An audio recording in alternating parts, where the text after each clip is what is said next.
Okay. Oh, jeez. Okay, this is called, it doesn't have a title. Untitled shit.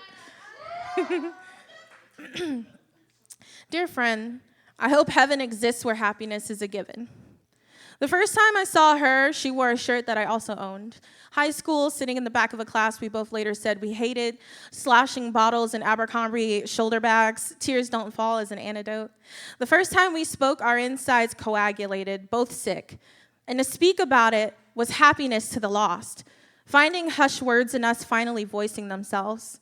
We spent Saturdays at the park by her house, taking our Marlboro Reds we got from the one marathon that doesn't card, smoking the entire pack over boys and sex and Jensen Ackles in the first season of Supernatural and depression and hating ourselves.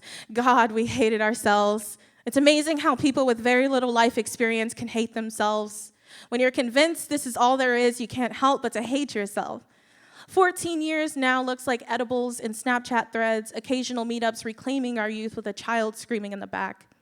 I know if she could start over, she would. What a shame to always be looking backwards. It's hard not to sometimes. We stayed on MySpace until no one was left. We burned sanitizer at the skate park just because. We wrote stories and poems and diary entries. We swapped bad music and cried over grown men who didn't shower.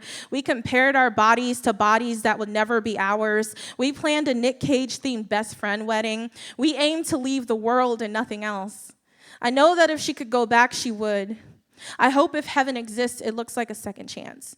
And maybe the sun diffracts through every window onto leather seats, sunbathing cat bellies, moon-faced sun catchers, that we will recognize the mimicry of love and never be its victim. And man, I hope if heaven exists, it would grant us freedom from a life of escapism. Thank you.